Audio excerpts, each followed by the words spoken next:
Today we're going to be pondering the question, did the music of the Police age badly? Now, this may seem like a bit of an odd question, given how huge the Police were in the 1980s and how universally well regarded they are artistically.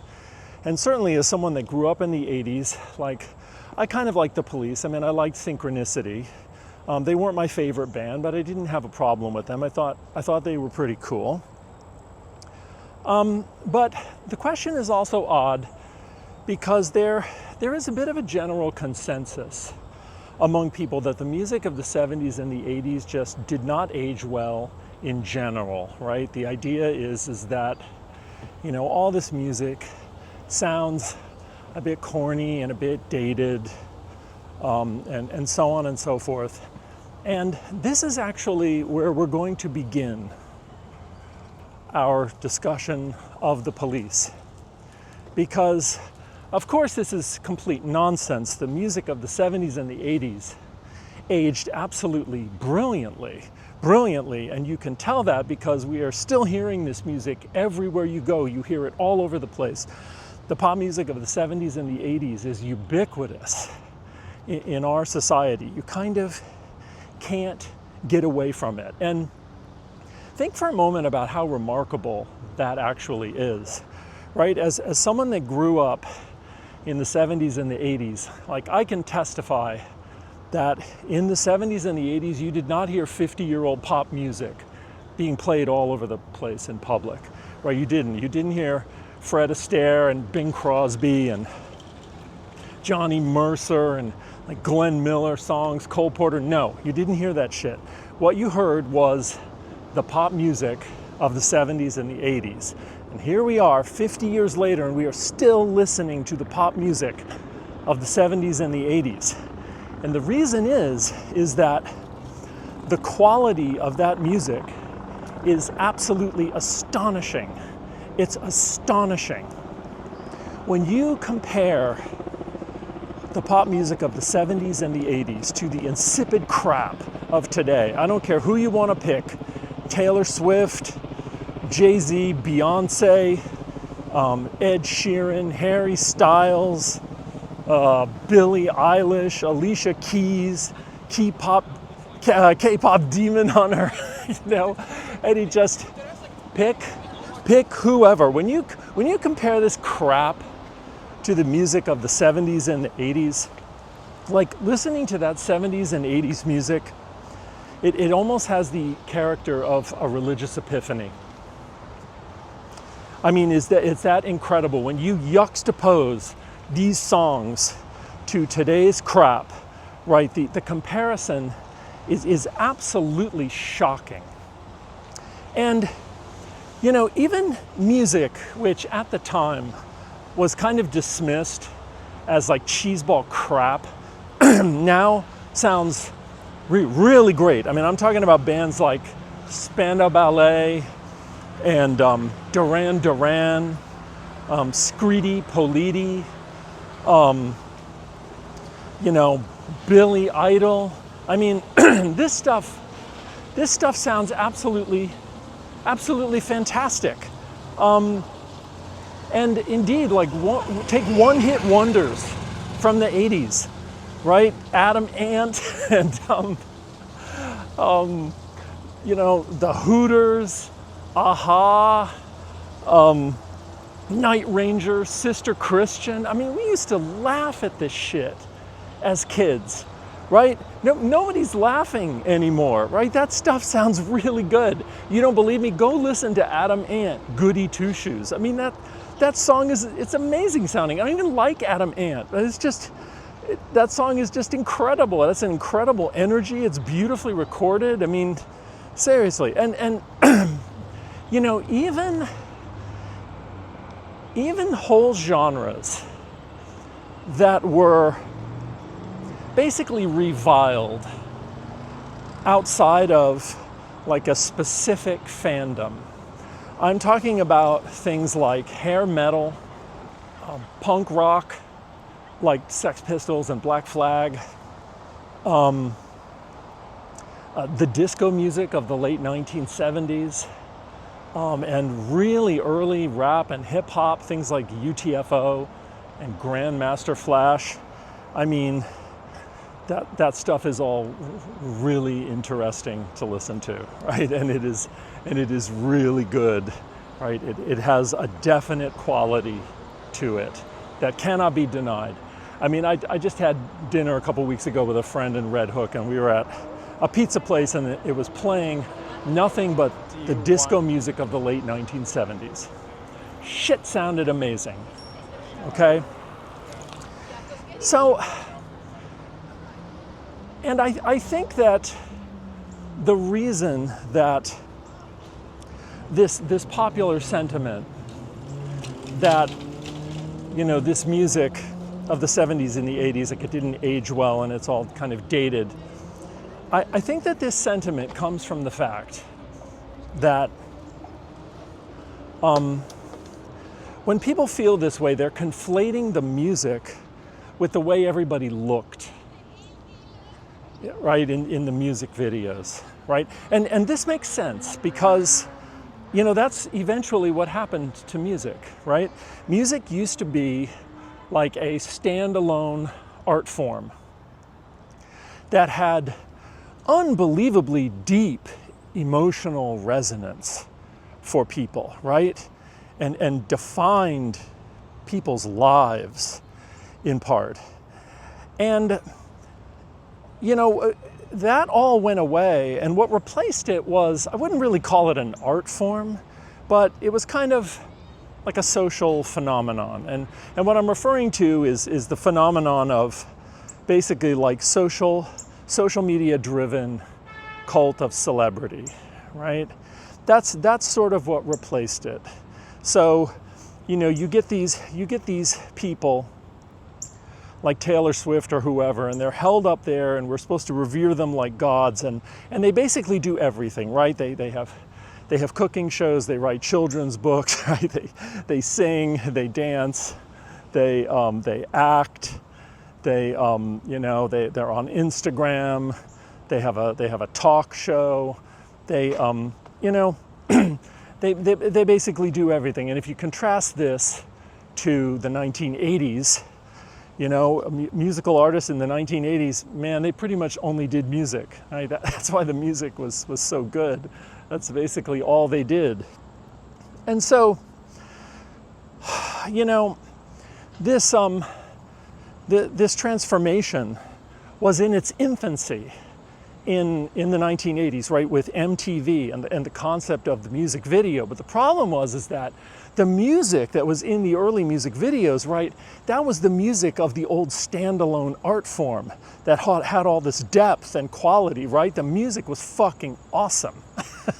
So, right, they hadn't figured out, I mean, eventually they figured out that, you know, oh, if we're just doing this, if we're just kind of pushing this cult of celebrity, you know, in kind of visual and text-based formats and all, like it's not important that the music be any good, right? It's kind of irrelevant what the music is. In fact, like the more vapid and pre-digested the music is, the better, right? If you think about it, because, right, like if you're looking at the totality of Taylor Swift or some big star, right, the last thing you want the audience to do is kind of get hung up on the complexity of their music, right? So, so, you know, I think for this reason, I think it can be kind of hard for the younger generations to kind of experience and interact with the pop music of the 70s and the 80s the way that we did in the 70s and the 80s, right? As a standalone art form. And I think it is quite easy to kind of fallaciously dismiss the whole thing if you're conflating it with this other phenomenon. Okay, so this is the foundation within which we're going to be talking about music that did not age well, because in the context of an era of 2 decades which you had almost universally music aged brilliantly, it just calls attention to these kind of glaring outliers of bands that, at the time seemed really great, like all the rest of the stuff, but now they just kind of sound like they didn't age well. They're just sort of not sounding so good. And I'll give you a couple examples. Okay, so the first is Phil Collins, and indeed, I would argue, Genesis post Steve Hackett, right? All that stuff. Okay, that music really did not age well. If you think about songs like Follow You, Follow Me, or In the Air Tonight, Abacab, I Don't Care Anymore, like these songs, like time has revealed these songs to be not as great as maybe we thought they were at the time. And another band that really suffers from this is REM. Losing My Religion is like, it was a hit, but like it's pretty hard to listen to now. It doesn't sound good. It didn't age well. And so yeah, these certain bands just kind of did not age well, and I'm going to be arguing that the Police was one of those bands. All right, so to get started, when you talk about the Police, we have to recognize that the Police was basically like kind of two different bands, okay? Right? The band that everybody kind of recognizes and thinks about as the Police was when they became these big superstars, when MTV started ramming them down everybody's throats. I'm talking about the Synchronicity band, right? The Every Breath You Take band, right? That version of the Police. But it's easy to forget that when the Police got started, right, they came up in the middle of that really gritty, like new wave movement of the late 1970s, what you might call the John Peel session scene. And in fact, the Police did do like one John Peel session, which is very interesting to listen to. But the early Police, they really sounded a lot like all those bands from the John Peel session scene. Bands like, Simple Minds, The Jam, Lena Lovitch, Susie and the Banshees, Big Country, The Damned, like all these bands, like the Police were actually quite similar to those bands. And even though Blondie wasn't a John Peel session band, right, the Police and Blondie were like incredibly similar bands. Like they were almost identical bands, really, in spirit, right? They had hard driving drums. They had, a very similar approach to guitars, a very similar overall sound. They both had super charismatic front people. Really, the Police and Blondie are quite similar. So, this was the early Police. We'll call them the Police version 1.0, and this version of the Police kind of lasted through their first two albums. And what characterized this early version of the Police is, first of all, the band sounded really good in their recordings. Okay, they like the bass, drums, guitar, and in particular, Sting's vocal recording. Right, it all sat really well in the mix, right? If you put those early albums on, like it's a very coherent and compelling sound. And I don't say this lightly because this really changed quite a bit when we go into the Police 2.0. But in Police 1.0, like they really sounded good. Now, the second thing about the Police 1.0 is Sting's songwriting, okay? And so let's just kind of face facts. Sting was and always has been like a very kind of simplistic, sort of repetitive songwriter. He's not the most imaginative songwriter in terms of his vocal lines, in terms of his song structure, and you know, it's like, but however, in the early days, he used to write these really catchy hooks, like these simple, repetitive, fun, repetitive songs that had these super catchy rhythmic hooks, right? That were just fantastic, right? Things like, you know, I can't stand losing, I can't stand losing, right? Right? These hooks were just like amazing, and he would turn them out. I mean, I remember as a kid, the first time I heard that hook from Message in a Bottle, like, and it's incredible. I mean, even now, like 45 years later or whatever, like you cannot listen to that hook without smiling. It's just absolutely fantastic. And I remember as a kid, like adults at the time when I was a kid, like people that didn't even listen to pop music, they would say things like, "Oh, I really like that song SOS." Like they didn't even know the name of the song, right? Right? The hook was so good, the hook became the song. You know, so you know, this was a big part of the Police 1.0. And thirdly, the Police were still very much a new wave trio, okay? They didn't really have many synthesizers at all, almost none. And when they did, they were quite subtle. And there were no horns, there were no strings, right? They were just a hard driving new wave trio. And the third album, Zenyatta Mondatta, was a bit of a transition album, which I'm going to come back to a little bit later. But after Zenyatta Mondatta, we get into Ghost in the Machine and the beginning of the Police 2.0, right? Now with Ghost in the Machine, the whole phenomenon of the Police started to move in a bad direction, okay? And this culminated with Synchronicity, which to me is just like, I mean, evaluated among its peers in the incredible 80s music scene, like Synchronicity is just an embarrassment. I mean, it sounds terrible. It aged terribly. And Every Breath You Take it has to be like one of the worst big hits of the 1980s.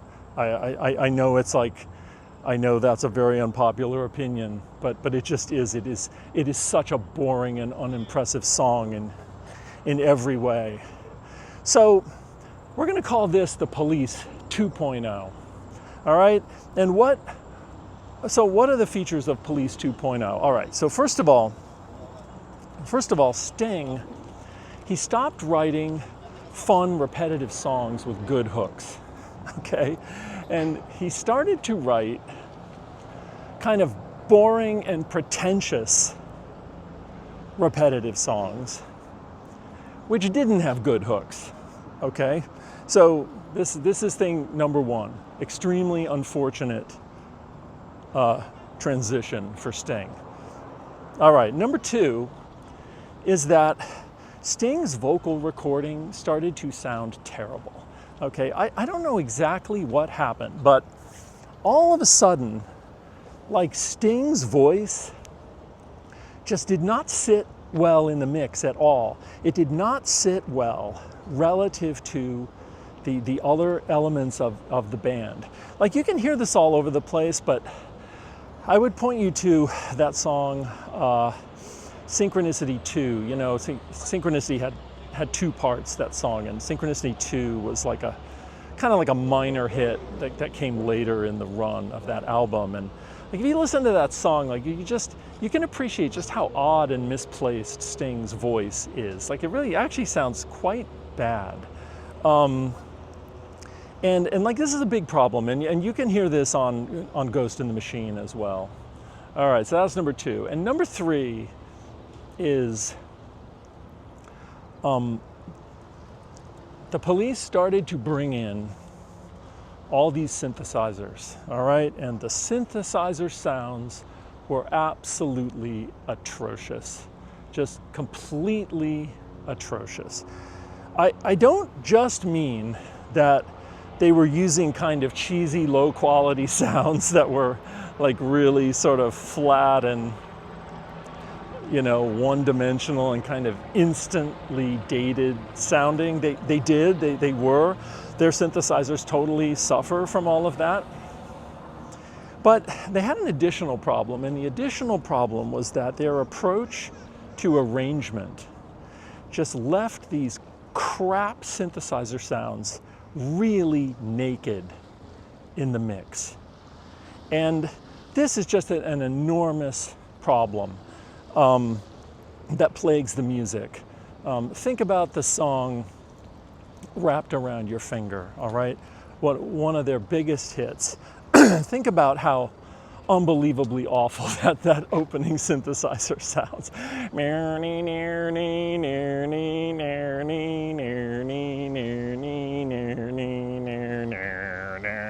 Oh my God. I mean, it is unbelievably painful to listen to that. It's just absolutely painful. That synthesizer is just horrible. The song King of Pain, very similar kind of thing. The keyboards in that song, really flat, really awful sounding.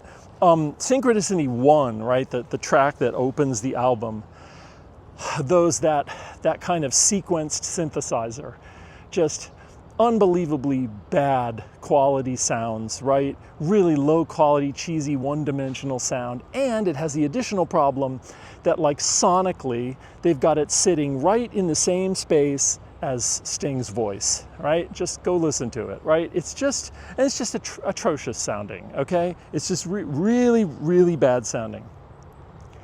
So, now, I suppose somebody could say, oh, hang on a minute. I mean, all 80s synthesizers sound cheesy and dated, okay? And what I would say to that is, no, they don't. Just go listen to some 80s synthesizers, okay? I'll give you a list. Michael Jackson, Prince, Madonna, Thomas Dolby, Howard Jones, Duran Duran, Nick Kershaw. I mean, there are so many examples. 80s synthesizers were absolutely miraculous sounding. And it isn't just that they took the time to dial in really incredible quality sounds, but they had quality arrangements, right? In the 80s, like, songs were arranged in a way so that the synthesized sounds were properly supported, or at least complemented, by the analog sounds. Okay, the Police have nothing like this. They have nothing. They don't follow this rule at all, and it makes their music sound really dated, and it makes it age really badly. And if you go listen to Ghost in the Machine,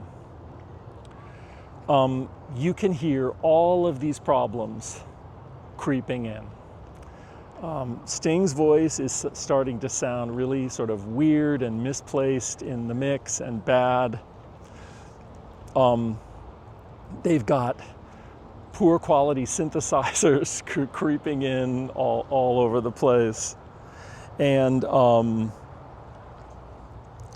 you know, and I suppose there were still some hooks, but they're starting to disappear, and you're starting to get these long, weird, highly repetitive, pretentious songs, right? It's like, so the Police 2.0, they were actually like a really unfortunate conglomeration of attributes, and, you know, and they just sound really terrible. So, like, you know, getting back to my original question is, you know, did the music of the Police age badly? I mean, I would say that it kind of did.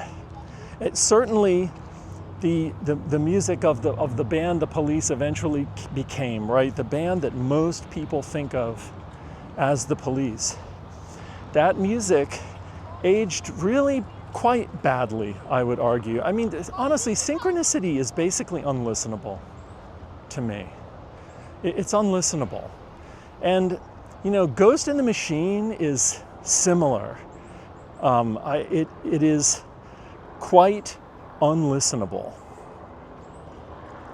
However, the Police version 1.0, okay, that music did age fairly well, I would argue. And here's a way that we can think about aging. Like, this is, like, if you wanted a test, like a a construct within which you could kind of ponder how well bands aged, right? Consider this test, all right? Imagine like a Gen Z kid, right? Sitting down, you know, to listen to the Police 1.0, right? And they sit down and listen to Message in a Bottle or Roxanne or When the World is Running Down, right? You see them, they put that shit on and they're comparing it to K-pop Demon Hunter and other crap, right? And they put that on and they're like, oh my God, wow, holy shit, you know, pop music used to be so cool, right? My God, this is so cool, right? That's the reaction that they would have. Okay, I would argue that they're not going to have that reaction with Synchronicity. Okay, if they sat down to put on Synchronicity, right, I think they would start listening to it and they would be like, ew. Oh my God, my parents like this shit? Ew.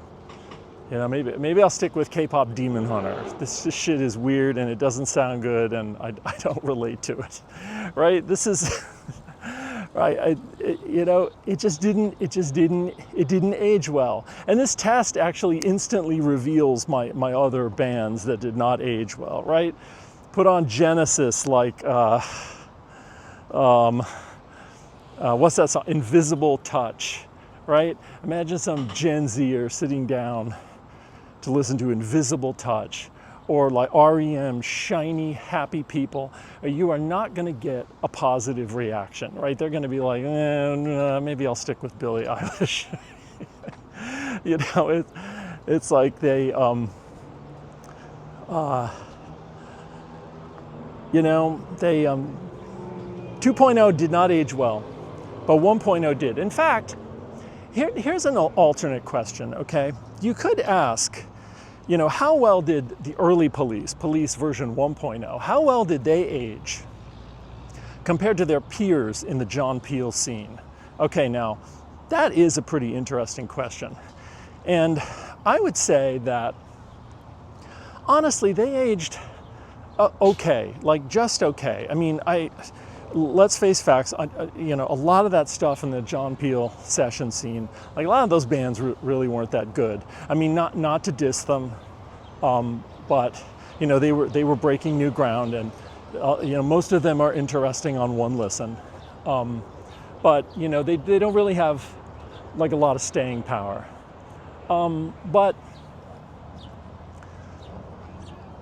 in terms of like the bigger bands from the John Peel session scene, right? I'm talking about comparing the Police to bands like The Cure, Lena Lovitch,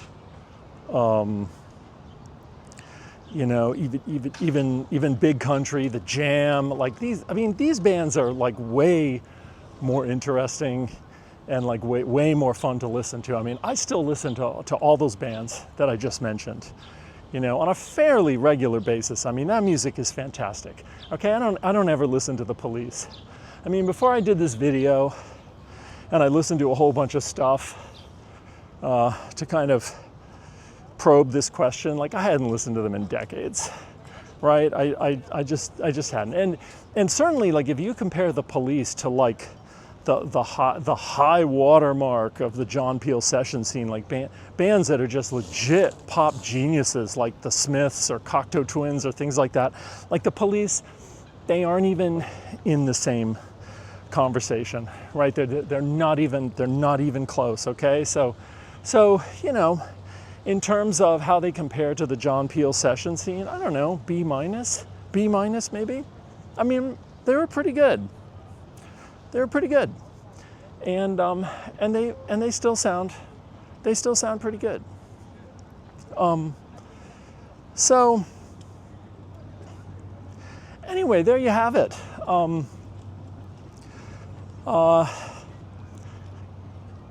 You know, the Police. Their big stuff kind of wasn't as great as we thought. And I don't know, if you disagree with me and you kind of regard Synchronicity as a work of genius, and you think Sting is a genius and all this stuff, I mean, I don't know. I mean, I guess you can be comforted that the vast majority of the world agrees with you. I mean, I'm sorry. I think Synchronicity is a piece of shit. and Sting, I mean, look, he was a hell of a superstar celebrity. Okay, I mean, in a way, Sting was kind of like an early prototype of these, like, this social media phenomenon of like the amorphous superstar, right? He was kind of like an early prototype of that. But, you know, we're not talking about that. We're talking about music. And musically, like Sting, you know, his music wasn't super interesting. It wasn't super creative or imaginative. But he wasn't bad. He was pretty good. He wrote good hooks. And sadly, he kind of turned in a really bad direction fairly early in his career and produced a lot of stuff that nobody cares about anymore. Like, just think about that album that he did with all those jazz musicians. Oh my God, which is actually quite a big thing at the time. I mean, nobody thinks about that. Nobody talks about that. If you go listen to that stuff, like, it's pretty atrocious and boring. I mean, funny enough, he did recycle an old Police song from the Police 1.0 for that album that kicked off his solo career. And it was, the song was Shadows in the Rain. And in the context of the early Police, that song was like this really cool and kind of gritty and spaced out new wave song and everything. And then, you know, it became this really boring and generic song with horrible keyboard sounds. I mean, that comparison actually is a really good kind of template for understanding, like, what happened to the Police, right? It's like, I don't know, if your keyboard sounds are going to be that bad, do you really need to hire Kenny Kirkland to play them? Anyway, so thanks for watching. I hope you enjoyed this, and we'll see you on the next one. Bye-bye.